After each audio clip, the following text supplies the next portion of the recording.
Find other great podcasts like this one at podmoth.network.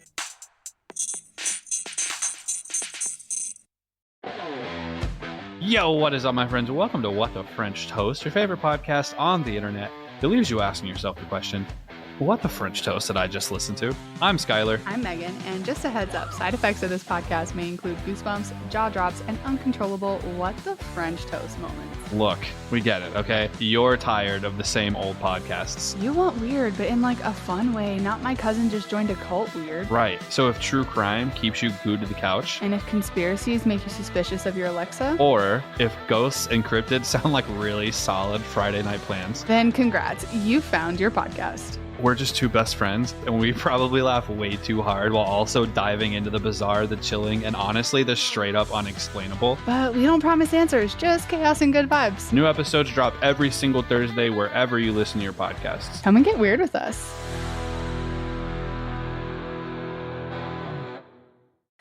Hey, what are you up to? Oh, hi. I'm listening to this awesome podcast. Ooh, I love finding awesome new podcasts. What is it about? Well, it's about a bunch of things. Sometimes history, sometimes hauntings, sometimes it's spooky, and sometimes it's funny, but it's always interesting. Ooh, okay, that sounds great. What's special about it? Well, each week, Celine picks a topic and reads it, and Wait, what? Matt creates a pairing of a treat and a drink to go with this peculiar tale. Wait, And they What? talk about it, and they joke about it. hold on. And sometimes they have guests and have even more fun. Wait a second. What? That's our podcast. Yeah, you're right. Why are you listening to our podcast? Well, you know, we're heading into the long dark of winter, and that can make some people feel kind of isolated, and listening to Peculiar Pairings is a great way to feel like you're hanging out with good friends at the push of a button. Well, that actually sounds really nice. Kind of sounds like everyone should be listening to Peculiar Pairings. You know, I couldn't agree more. So if this sounds like it's piqued your interest, you should search Peculiar Pairings podcast on your favorite podcasting platform today. Yeah, we're everywhere. Come check it out. Find us. We're there. Welcome back, everybody. Thank you for joining us again. How are you today, Deklan? I'm good. I'm excited for Awesome. today's episode. Yes, so am I. What story are you going to tell us today? I'm going to talk about I'm going to fuck this pronunciation up. Lake Peigneur. Peigneur. Peigneur in Louisiana. But there was some weird thing. Okay. Not some weird things. A weird thing happened there. Okay. I don't What story do you know that have I've for heard us? of it. So I'm looking forward to that. I have a serial killer story, but I should say serial killers because it's not just one, The Clinton which is allegedly. No, it's from the early 70s, and we don't very often get stories about multiple serial killers, but this essentially was. So we'll get into it. The drink that I have to go with it is called the Accomplice. The ingredients are superfine sugar, which is optional if you want to put it around the rim of your cocktail glass. 3 large strawberries sliced, half an ounce of simple syrup, 2 ounces of vodka, half an ounce of lemon juice, and 1 to 2 ounces of champagne to taste. The steps are to wet the rim of the cocktail glass with a slice of lemon, then coat the rim of the glass in sugar. If you're doing that, if you're skipping that, then just go straight to this part. Add your strawberries and simple syrup to a cocktail shaker, muddle the strawberries, then add vodka, lemon juice, and ice. Shake well and strain into your cocktail glass and top with champagne. I used 1 ounce of champagne because I'm not a huge champagne liker. So I let's skipped the see. sugar rim because I feel like this is going to be sweet enough as it is. Well, I think it also needs- depends on how much champagne you use, because champagne, I feel, champagne, is so kind I of used more bitter than an and. ounce. Oh, did you? Yeah, Yeah. I'm not Well, a fan of it. So. If you get like a dessert champagne, it can be kind of sweet. I think that's what I True. got. I truthfully don't know what all the wine words mean. Neither do I. Furtato and All right. fucking Malinois. Malinois a dog. I know, but that's what wine names sound like to me. Okay. Well, let's give this a try and see. Okay. I'm glad I stuck at 1 ounce of champagne. My very strawberries okay. were pretty small. It's very pink, but it's not as strawberry forward as I would like. But my strawberries I bought them 2 days ago and they were already moldy. So I had to just take what I could get out of the container, even though they'd been sitting in the fridge. When you buy strawberries, do you keep them in the strawberry box? I did this time because I bought them and then we left town. And so I just shoved them in the fridge and they got moldy in 2 days. I had to stop buying berries for a while because I was having that issue too. But I found if you put them in a bowl with water and just a little bit of white vinegar, it kills a lot of the mold on the outside. And then you just rinse them off so they don't taste like vinegar anymore and they last twice as long. I did that the last time I bought a bunch of berries and it was great. This time I didn't because I thought I'll just get right to them. Fruit going bad here. Yeah. Something about the valley, like all the humidity and warmth and shit. For sure. Like I bought some peaches that they were not even close to ripe. They were still pretty solid. I left them in the bag on the counter for 2 days and I came back on the third day and there was just a puddle of peach juice in the bag. I'm like, how the fuck did you go from not ripe to spoiled so quickly? Right. I bet that happens to your avocados up there too. Because avocados go from not ripe to overripe in like the blink of an eye. Yeah. Safeway for some reason is really bad about putting unripe produce out.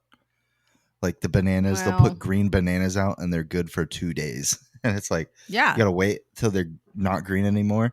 You have 2 days to eat 6 bananas and then fucking they're instantly brown. Well, right, bananas are gross. Bitching for me. Let's hear your story.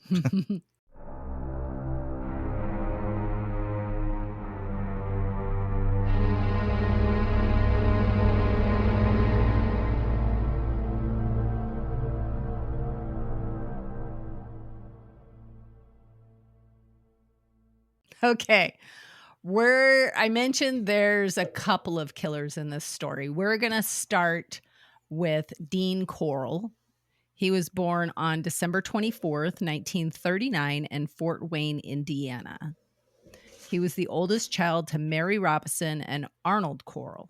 The couple would have another son a few years later. As a child, Corll was described as shy and serious. He was sensitive about any kind of criticism and often seemed to care greatly about other people. Apparently that stopped when he was an adult, spoiler alert, but Corll spent time growing up in Tennessee and Texas when his parents moved around.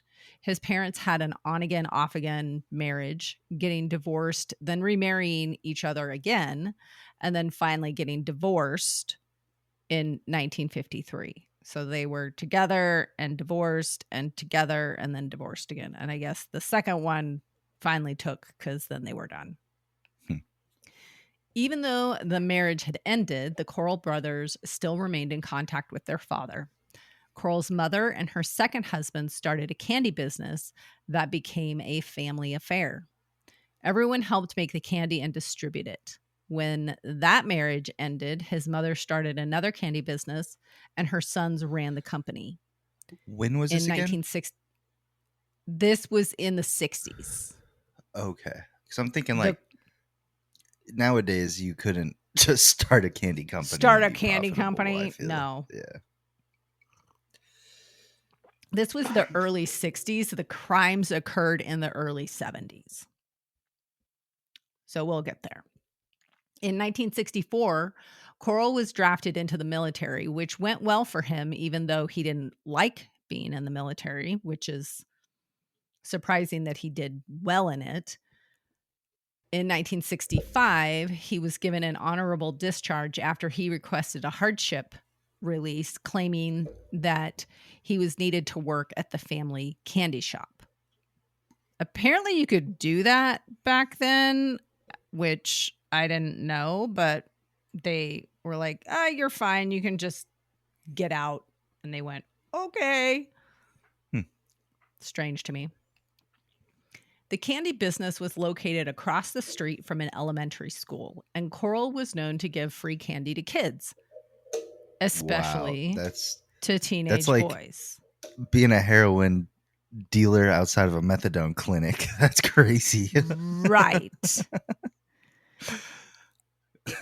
And I mean, back in the 60s, people probably didn't think too much about it. They were like, oh, this nice guy. Now, if that happened, I think people would be lighting red flags on fire and screaming from the top of a mountain. Being given out outside of a school. That'd throw a lot of red flags nowadays. By an adult man who's just giving away free candy to kids. No. Oh, God. I don't think that would fly. Is this a story where the Halloween candy thing came from? Okay. It is not. Okay. The fact that he was giving away the candy led to him being nicknamed the Candyman and the Pied Piper. Corll liked to surround himself with kids.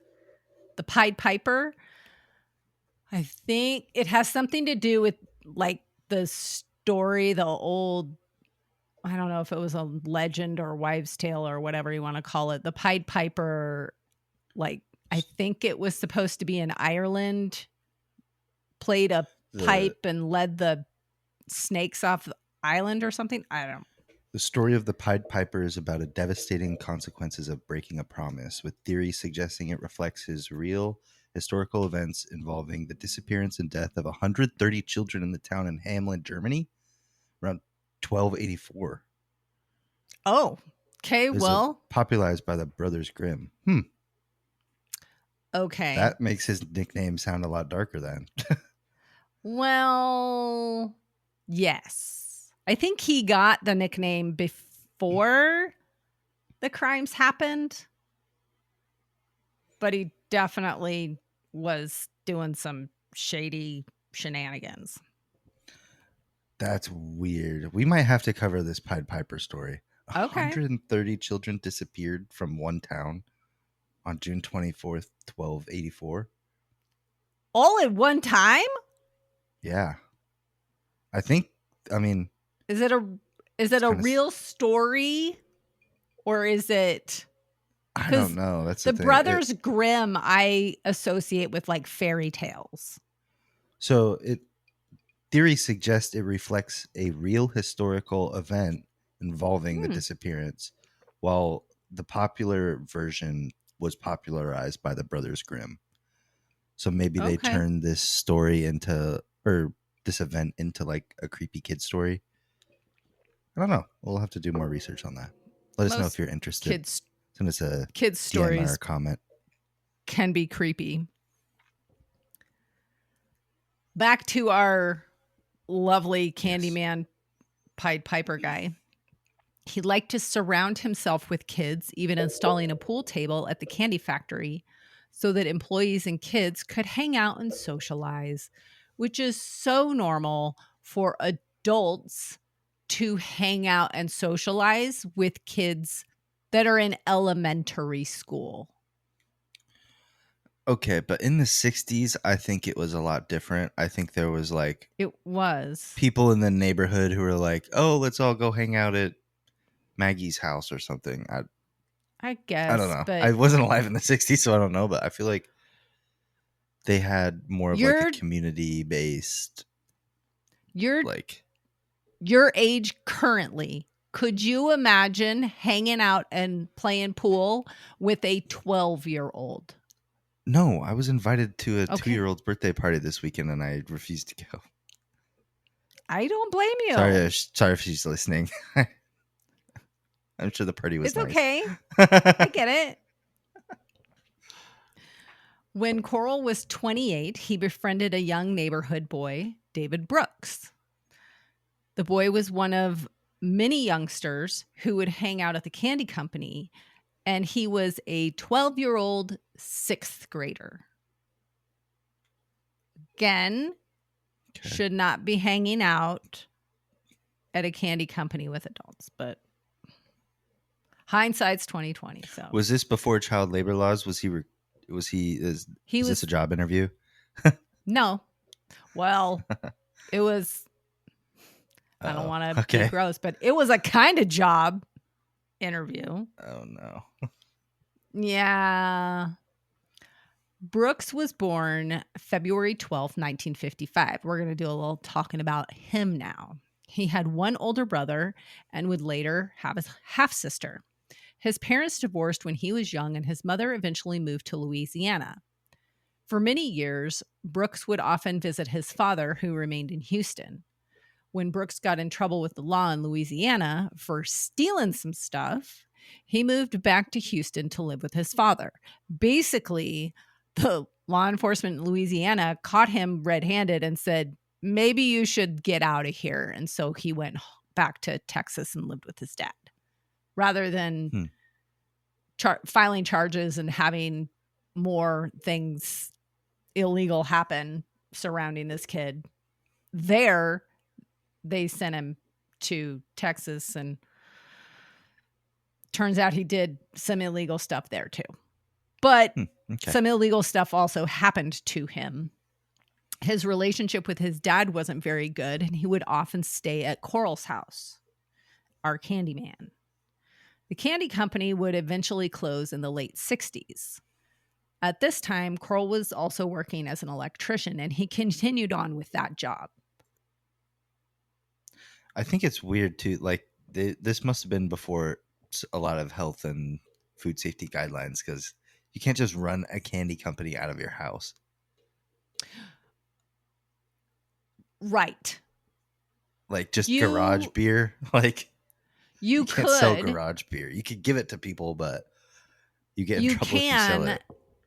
But you have to have special licensing to have a kitchen that is food grade worthy if you're going to be selling it to people. And so back then they probably were like, I made candy in my garage, and they're like, that's cool. Sounds You're good a to certain me. amount of sawdust shavings. Yeah, exactly. Nobody's inspecting that shit. Yeah. They're just like, great, sugar. Wonderful. Corll had maintained his friendship with Brooks and would often give the teenager money, and their relationship eventually turned into a sexual one. No shocker. How old was anyone. Candyman again? Believe he was like mid-20s at this point. Okay. Yeah. It's gross. It's gross. There are some really gross details in this whole story that I have condensed down to about a sentence because it's nasty to cover all of the individual details, because I feel like it's just gratuitous to talk about like, well, this happened to this victim, and no, I don't want to talk about it to that extent, and I don't think it's necessary. Since Brooks spent a lot of time at Corll's apartment, it wasn't unusual for him to let himself in. One day in 1970, Brooks walked into something more than he expected. On that day, Corll had 2 boys tied to his bed, and he was angry that Brooks interrupted him. Okay. Yes, you have a concerned look on your face. I am very concerned. As you should. That's yes, very because concerning. there are 2 boys tied to a bed. That's not something I said boys for a reason. Yeah. Yeah. It's I'm just mentally preparing right now just for the next sentence. Yeah, there's a lot. Like I said, there's a lot of bad stuff that happened, but I condensed it all fairly well, I think. He asked Corll asked Brooks for his silence. Corll was mad that Brooks showed up, interrupted his nonsense, Torture, and said, "Please don't tell anyone. If you don't tell anyone, I'll buy you a car." Which he did. A 12-year-old buying a 12-year-old a car? No, mid-20s bought Brooks. I believe at this time he was this like was 15. after. Oh, okay. So later they became in their relationship, friends. I guess. Yes. Their Okay. quote unquote friendship started when Brooks was 12 and continued. So He's 3 years older. It's still gross. He's like 15 years old. Corll bought him a 1969 Corvette. Back then it was probably $350 or something. Probably. Corll later explained the boys that had been tied to his bed were being sold to a pornography ring in California. And that's why they were there. Which not I would good. just like to say that at 15 years old, a Corvette could buy my silence too, I think. A 15-year-old driving a Corvette. Ooh. It's gonna get worse, and it's gonna get gross. Or at least gather evidence and take him down so we can't take the dark. Corvette back because he's in jail. Yeah. Sorry. Unfortunately, he didn't go there. Realizing that Brooks could be bought off, it wasn't long before Corll asked for his help in abducting boys. Because who better than to get boys is another young boy. Corll offered Brooks $200 for every boy that he could lure to the apartment and asked him to target boys that would not likely be missed by their family or friends or... This is Jeffrey Epstein's story in yes, the 60s. But with boys. Yeah. Not young girls. I'm sure he had both. Fucking freak. Probably. $200 in today's money is about $1,600. So he was saying, I will pay you $1,600 for every young boy that you bring here. Which begs the question, how much money was this guy making as an electrician? Because that's I'm sure some it was dough. the other activities he was doing. Probably. Human trafficking has it involves a lot of money. Yes.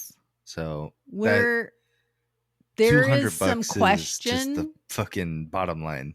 Like there's some question as to whether or not he was fully trafficking them or if it was just photographs. But he was working with the child porn ring, so like maybe you'll get that into was his it. story. Yeah. You'll see. We'll see. But it's going.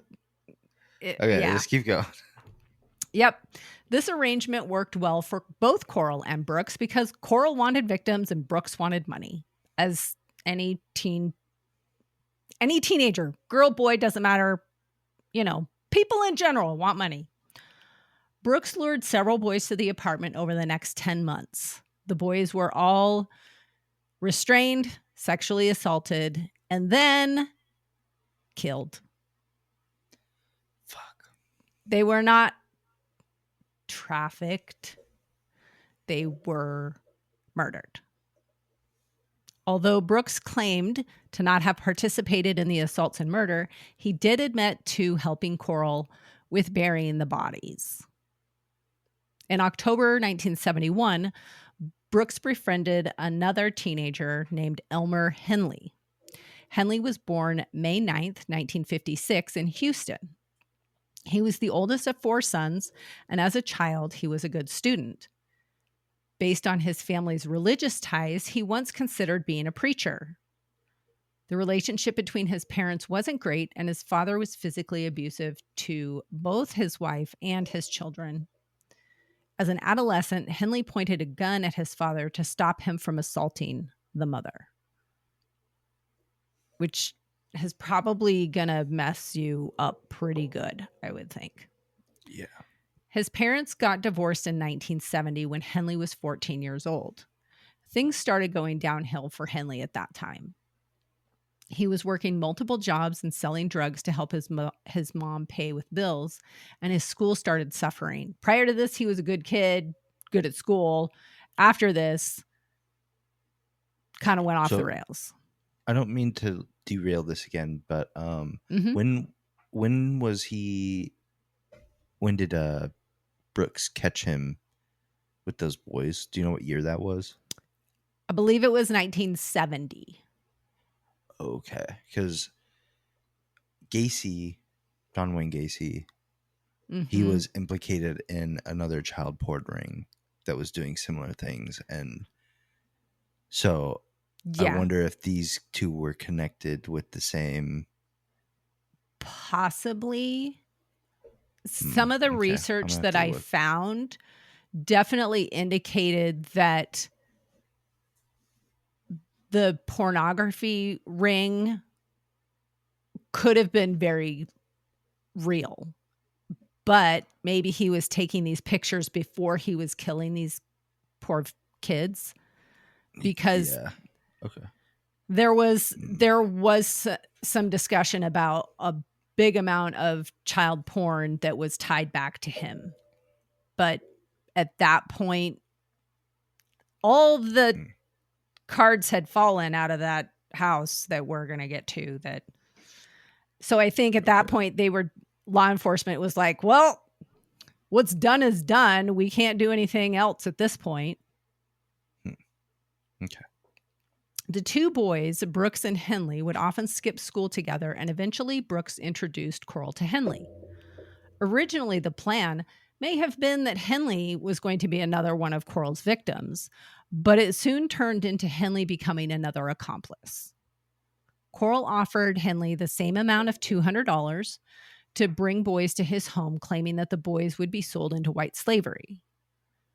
Corll claimed he belonged to a syndicate of organized human traffickers, and he actually called it the Syndicate, which seems like something that people would say now, so it kind of surprises me that that was a thing in the early 70s, but I guess a crime group can have the name the Syndicate no matter what century you're in. It took a few months before Henley decided to participate, but ultimately he decided to do so because his family needed the money. Henley soon learned the fate of the boys he brought to the apartment was not human trafficking, but Corll was killing them. Often all three of them would participate in the abduction and then disposal of the bodies, but sometimes it was just Henley and Corll working together. Brooks did note that Henley was getting more involved in the torture of some of the victims and also participating in some of the murders. Brooks maintains that he did not kill any of these victims, that he just helped acquire them and then dispose of them. But the murder part, he just was in the room but didn't participate. That's his story. This arrangement went on for 2 more years until 1973. In August 1973, Henley brought one of his friends, 20-year-old Timothy Curley, to Corll's apartment. Brooks was not present on the day that this happened. Henley and Curley sniffed paint fumes and drank alcohol for several hours before leaving around midnight, promising to come back. They drove back to Henley's neighborhood and encountered one of his friends, 15-year-old Rhonda Williams. She had just had a fight with her dad and was planning on running away from home. Henley convinced her to come back to Corll's house with them. Corll was not happy that Henley brought back a girl to the house because he had intended for Curley, the 20-year-old guy friend, to be his next victim. And now all of a sudden there's a girl there and he doesn't like girls. He's only into boys or young men.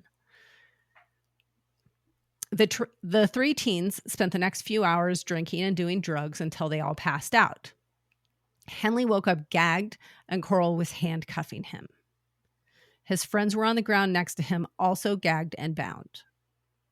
Corll started kicking Williams, telling her to wake up. Corll had a hunting knife and a handgun.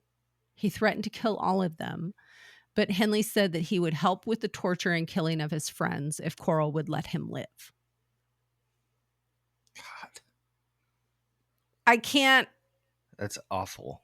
That's just horrific. It's terrible. I mean, I get he's thinking, well, I'm going to save myself. I mean, shit, once you get the knife, then you could just attack him. Yes. And maybe that's one of his ideas were. I mean, right. If you get a weapon, if he gives you a weapon to kill, and might as well just kill him or try. Like, if it's your friend. Exactly. Corll released Henley with his agreement and then restrained both Curley and Williams to his bed. Corll ordered Henley to cut off Williams' clothes and assault her before killing her. He started cutting her clothes, but she questioned him, asking, is this really happening? And are you going to do something to stop it? Which apparently caused him to change his mind, because he then grabbed the gun that Corll had set on the table while he was assaulting Curley and told Corll to stop. Corll advanced on Henley, saying that Henley wouldn't shoot him. He's like, you're not going to really shoot me. At which point, Henley shot him. Let's go. There we get that. Okay. I'm glad that happened. Shot him a total of 6 times. Emptied the whole fucking clip on him. Basically. After some deliberation, Henley called the police and reported the killing. Police took Henley into custody, and he detailed the events of that morning and the night before. Oh, he admitted to shooting Corll and explained it was done in self-defense. Williams and Curley corroborated Henley's story, saying, yeah, this guy was going to kill us, and he was going after us, and he was doing bad things, and our friend stopped him. Henley also recounted how for nearly 3 years he had been helping Corll to abduct, torture, and kill young men and boys. Henley also told about Brooks's involvement in the process. Henley told police he knew 3 different locations where numerous bodies had been buried because he had been helping in some of those burials. Oh, man. That is rough. Yeah. Both Henley and Brooks assisted officers in identifying locations of the burials. Most of the victims were buried in a boat shed rented by Corll. Several other victims were buried at Lake Sam Rayburn and High Island Beach, which is around the Houston area. Police began excavations at all 3 locations. In total, 29 victims were found, but police believed Corll had more. Damn. There were some discrepancies between the number of victims Henley reported would be there, but police essentially just stopped digging. They were like, this is enough, I guess. Oh. Also, there were a few additional bones found, and those bones were like the arm bones that didn't seem to be related to another victim. And the coroners said, okay, well, that's clearly another victim, but we have no way of identifying who those bones, because it's just arm bones. And I believe 27 victims were found, but then 2 other victims without the full bodies essentially were found. So the total is 29. Both Henley and Brooks signed confessions to their participation in Corll's activities. Although Brooks denied that he personally participated in any of the murders, he did state that he was present at some of them. Brooks was charged with 4 counts of murder, and Henley was charged with 6. Even though both boys had signed confessions, they each pleaded not guilty at their arraignments. Henley was not charged with Corll's murder as it had been ruled self-defense. Both boys were eventually convicted and sentenced to life in prison. Brooks died in 2020 from complications associated with COVID. He was 65 years old. Henley is still alive and has applied for parole several times, but it's been denied each time. He is next available to apply for parole in October 2025, next month, at the age of 69, but he does not believe he will ever receive parole for his crimes and will remain in prison until he dies, which is probably a good assumption, I would think. I don't think anybody wants to let this guy out. Now that, like, I'm thinking about it, I'm pretty sure they were involved in this way larger child porn ring that a dude got arrested for and was running from prison, and it was like a magazine type deal. So like you would sponsor kids, and by sponsoring them, yeah. So maybe we'll talk about that on another episode. But it's really dark.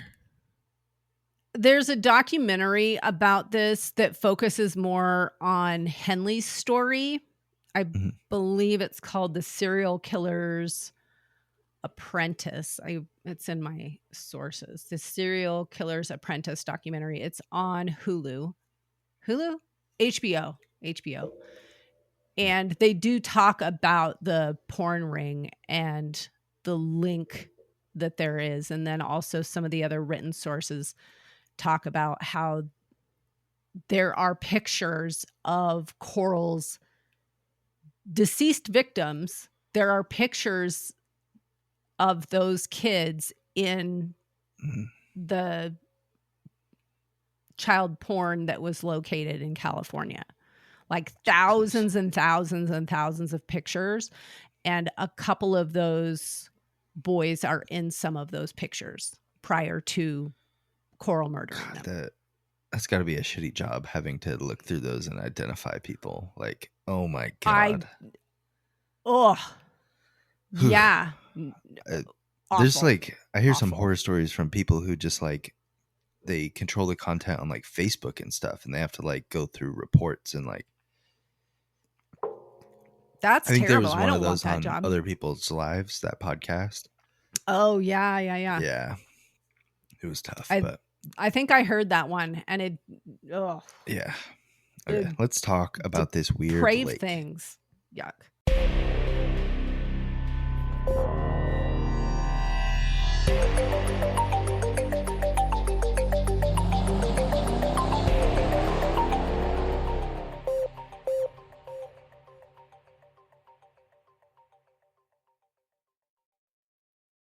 Let's talk about something better. This is an interesting story. Something bizarre and not brutal, hopefully. So Lake Peigneur sits on Iberia Parish in Louisiana near the little town of Deklan, and it's on the northern edge of Vermilion Bay.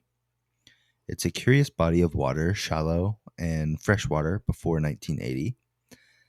We'll get into why it's no longer freshwater. It's ringed with cypress trees and used for fishing, boating, and occasional small industry. But below that, like the surface of the lake, lies something older and stranger than the boats. Salts and domes of rock that speak to millions of years of geological pressure.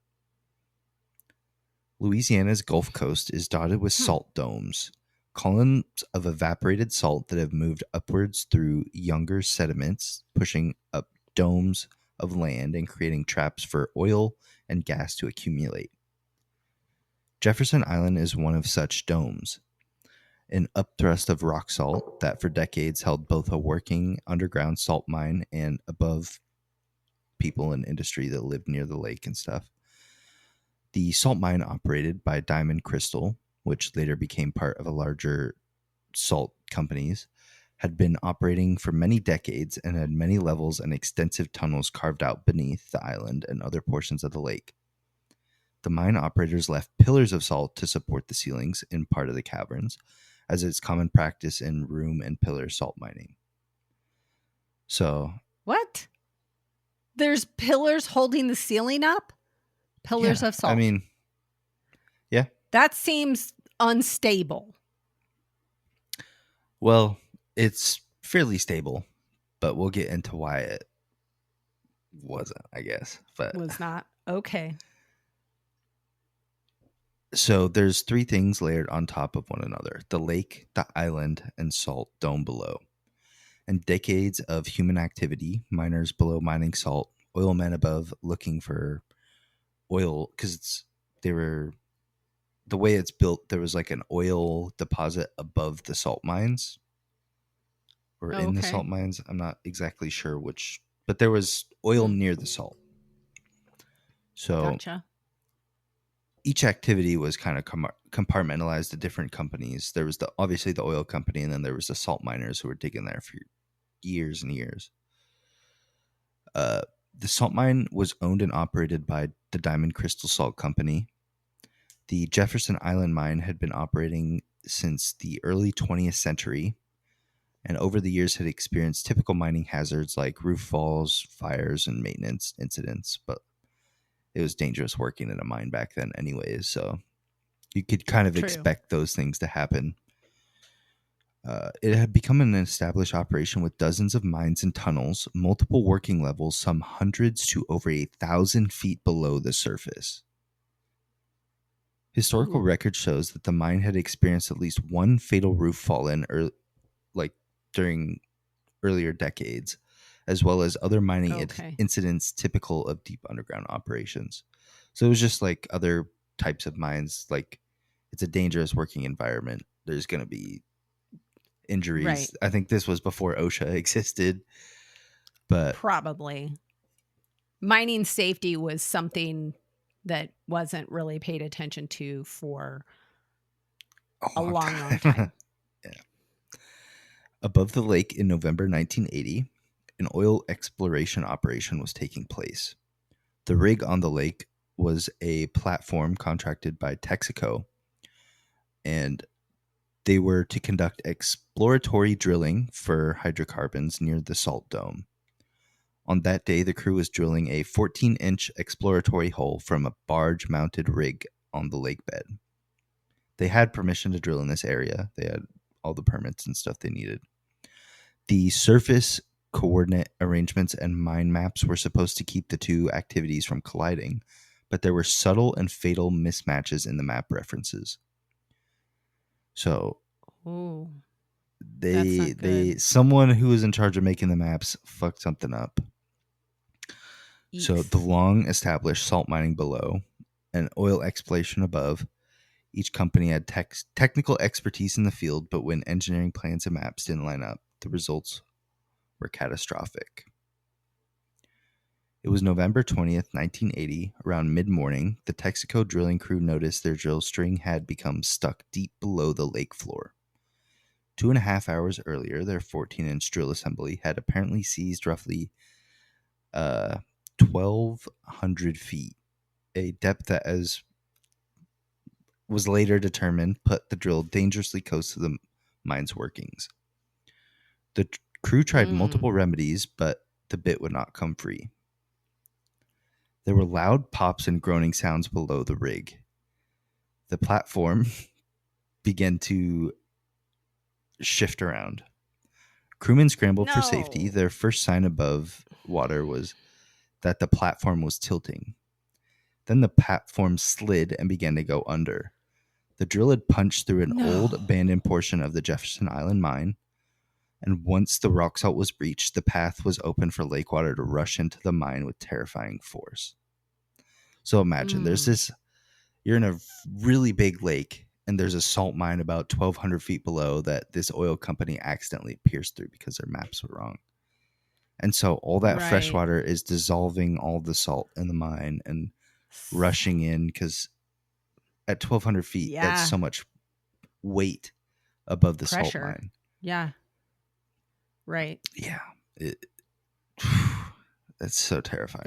Yikes.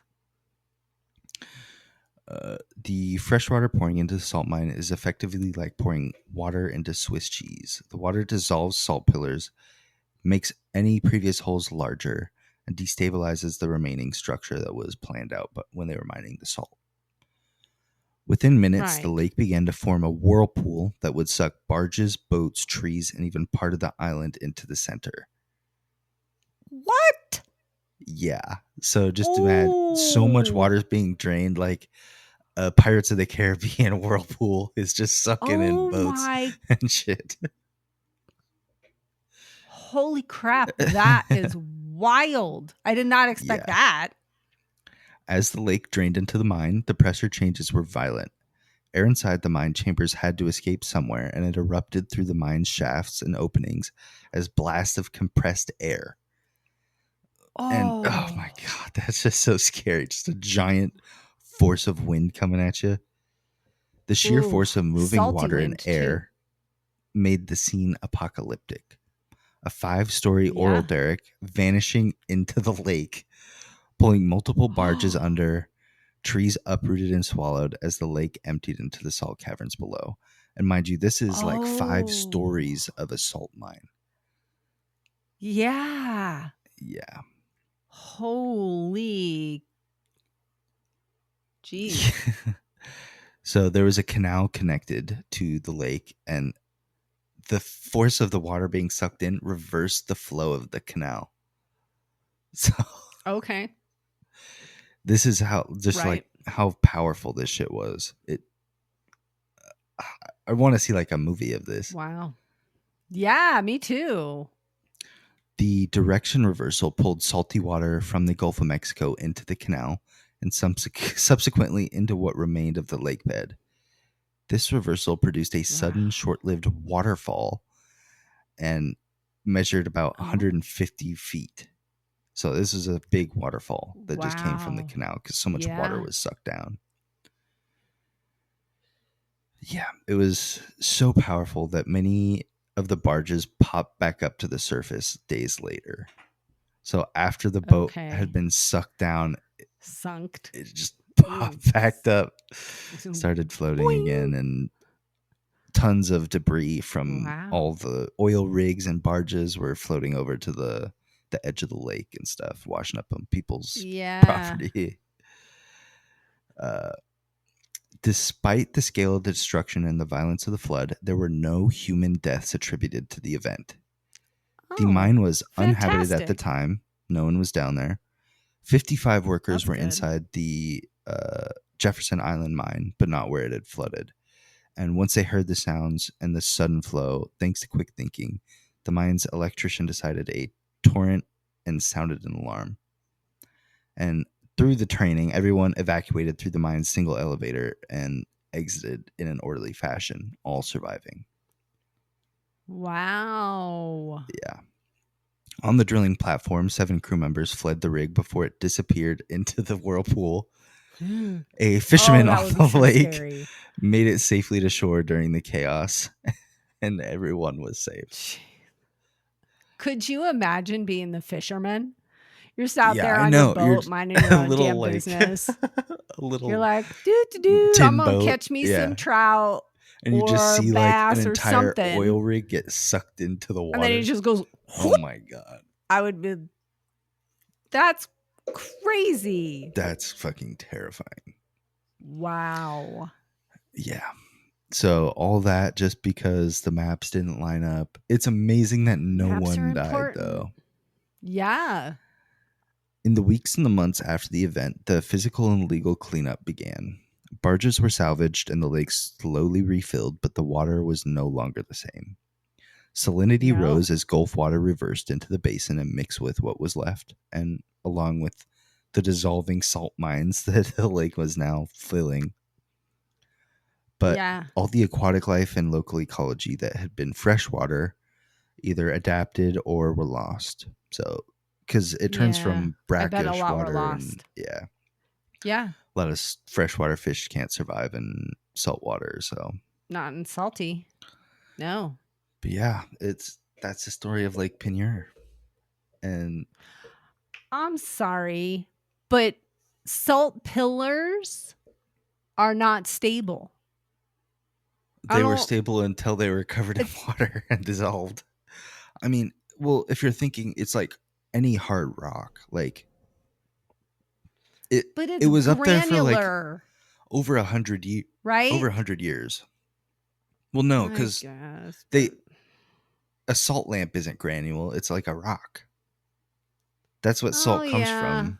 So, like that, it's not just like, but it's dissolvable. It's dissolvable. Especially under Water a lake, you'd think that salt. you would. Yes. Eventually, a drop would come through or something, but the whole lake came through in this instance. So, yeah. I mean, same thing could have happened if there had been an earthquake and there was a crack in the basin of the lake. Yeah, I don't. No, it's scary. Scary that everyone's. Ooh. It's amazing that everyone survived, I should say. That is fantastic. The most impressive part. I did not expect that. Yeah. Yikes.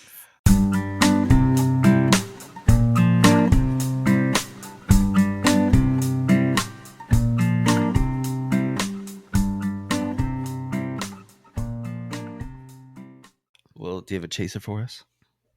I do have a chaser. My chaser is back in March, we did an episode on the Crater Lake Lodge, and we just went and spent the night there last night. Yeah, I saw some pictures that you sent me. It looks fun. Yes. It's always fun going up to Crater Lake, though.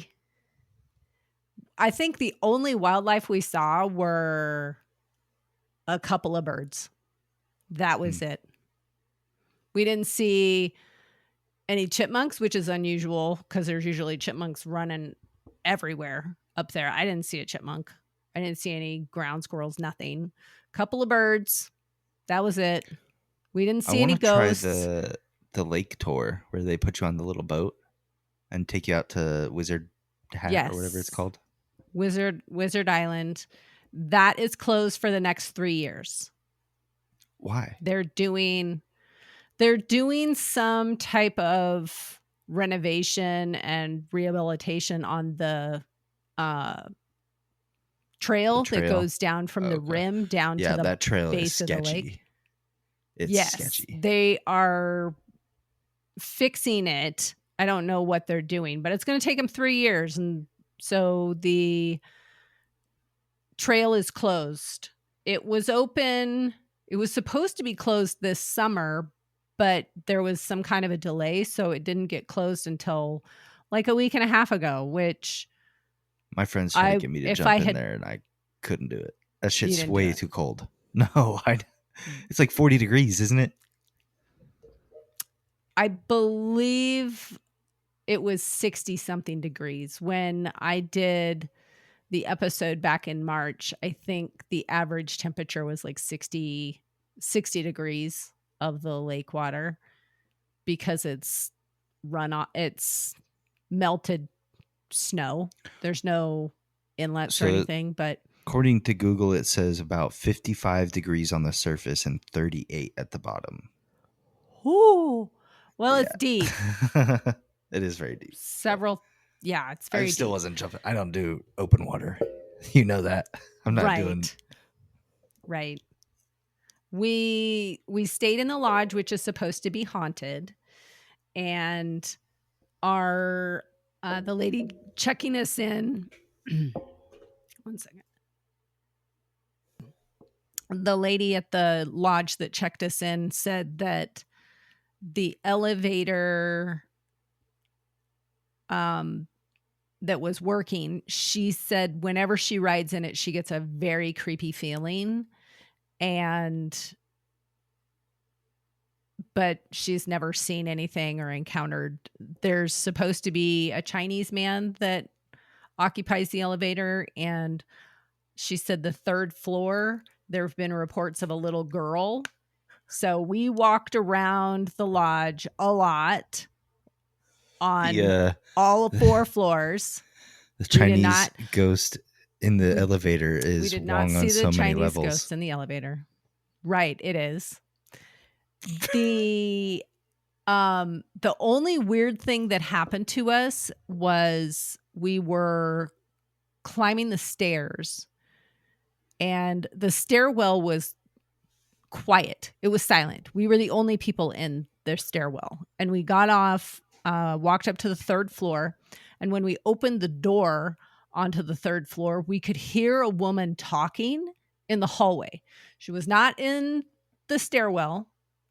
You could hear she was in the hallway. And then the door closed. And when the door slammed shut, she stopped talking.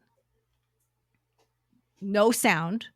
We sat there for a minute and waited, and we didn't hear a woman talking anymore. We were standing in that hallway for probably 3 minutes, just thinking, oh gosh, because we hadn't really seen hardly anybody else or heard anybody else in the hotel part of it.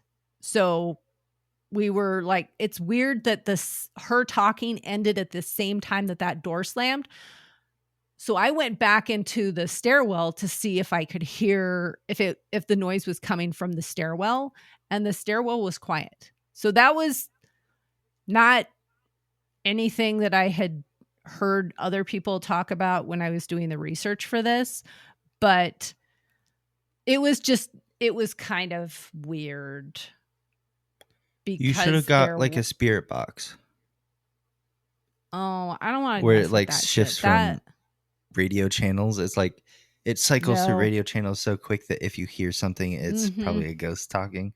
Oh, we should have got you that.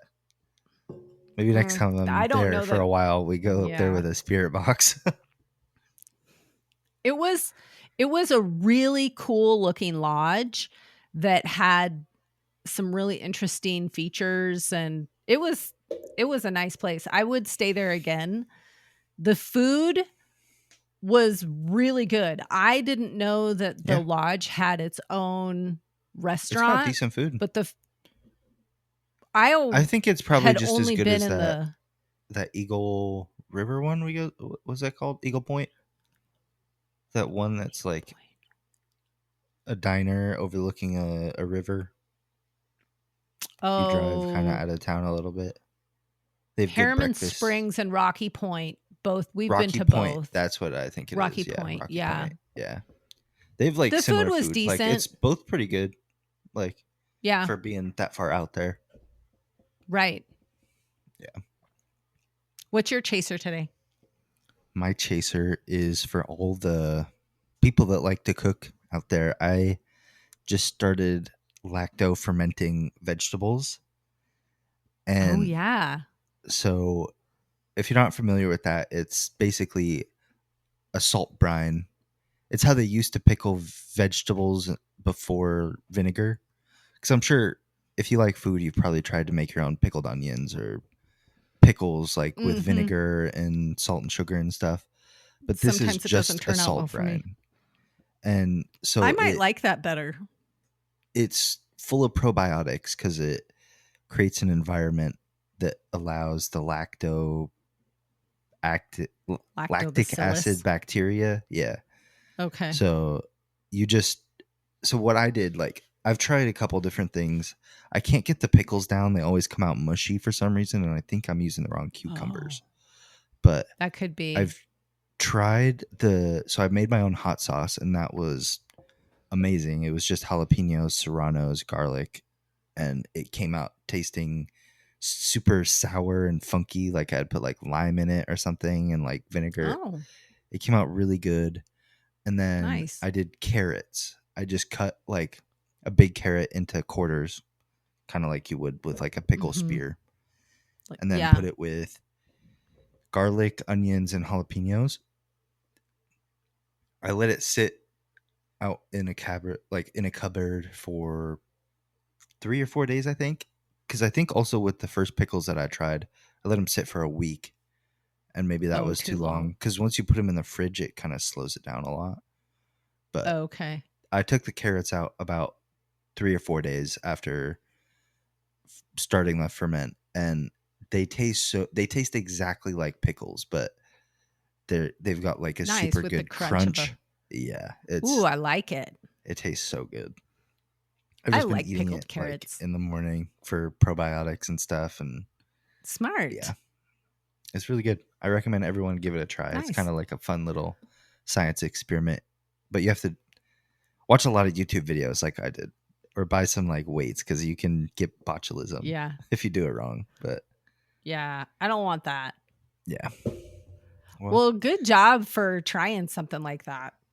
yeah, I and don't I know found that a I would new have the little guts. food hobby. It's something fun to do on like a Sunday. Just make some pickled carrots and then have them throughout the week. Yeah, that's awesome. It's a little nice thing to relax to, but I think that brings us to the end of today's episode. Thanks for listening, does. everybody. Enjoyed Yes, hearing. thank you for I'm joining gonna have us. to look and see if that guy's connected to the ring that I'm thinking of, because we could might do be. a multi-episode thing about that, because it's connected to a Yeah. lot of serial killers like him and Gacy and some other So bad people. But gross. So let us know if you gross. want to see a story about that. Drop a Yeah. comment, send us a DM, something like that. But Definitely. love you, Mom. All right. Love you, bud. Bye. Hey, friends. Thank you for supporting our podcast. Please share our show with your brutal and bizarre friends. Give us a boozy follow on your favorite podcast platform. If you're feeling extra generous, we'd appreciate a 5-star rating or review as well. But maybe do that sober so all the letters are in the right place. You can find all our contact information in the show notes. We love hearing from you, and if you're interested in helping us stock the bar for our future boozy episodes, you can find our Patreon link in the show notes as well.